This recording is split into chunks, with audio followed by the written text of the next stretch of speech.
ಮತ್ತೊಂದು ಕಡೆ ತೈಲ ಹಡಗಿನ ಮೇಲೆ ಇರಾನ್ನಿಂದ ಡೆಡ್ಲಿ ದಾಳಿ ಮಾಡಲಾಗಿದೆ. ಈಗ ಕುವೈತ್ ಮೂಲಕ ತೈಲ ಹಡಗಿನ ಮೇಲೆ ದಾಳಿ ಮಾಡಿರುವಂತದ್ದು ದುಬೈ ಕರಾವಳಿ ಪ್ರದೇಶದಲ್ಲಿ ಇರಾನ್ ಅಟ್ಯಾಕ್ ಮಾಡಿದೆ. ಈಗ ಅದರಲ್ಲೂ ಕೂಡ ಯುಎನಲ್ಲಿರುವಂತಹ ದುಬೈ ಬಂದರಿನಲ್ಲಿ ದಾಳಿ ಮಾಡಿದೆ. ಕಚ್ಚಾ ತೈಲ ತುಂಬಿದ್ದ ಅಲ್ ಸಲ್ಮಿ ಹೆಸರಿನ ಹಡಗಿದು ಇದು ಕೂಡ ಟಾರ್ಗೆಟ್ ಮಾಡಿ ಇರಾನ್ ಮಾಡ್ತಾ ಇರುವಂತಹ ಪ್ರತಿದಾಳಿ. ಈಗ ಎಲ್ಲಾ ಕಡೆ ಈಗ ಇರಾನ್ ಕೂಡ ಪ್ರತಿದಾಳಿ ಮಾಡ್ತಾ ಇದೆ.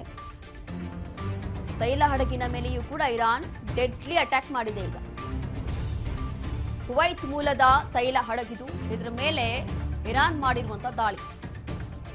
ದುಬೈ ಕರಾವಳಿ ಪ್ರದೇಶದಲ್ಲಿ ಇರಾನ್ ಅಟ್ಯಾಕ್ ಮಾಡಿದೆ. ಕಾರಣ ಏನು ಅಂತಂದ್ರೆ ಇಲ್ಲಿ ದುಬೈ ಮತ್ತೆ ಸೌದಿ ಯಾವಾಗ ಅಮೆರಿಕ ಮತ್ತೆ ಇಸ್ರೇಲ್ ಜೊತೆಗೂಡಿ ದಾಳಿಯನ್ನ ಮಾಡ್ತಾ ಇದ್ರು, ಅದಕ್ಕೆ ಸಪೋರ್ಟ್ ಮಾಡ್ತಾ ಇದ್ರು. ಅದಾದ ನಂತರ ಇಲ್ಲಿ ಆ ದೇಶವೂ ಕೂಡ ಅವರಿಗೆ ದುಶ್ಮನ್ ಆಗೋಯ್ತು.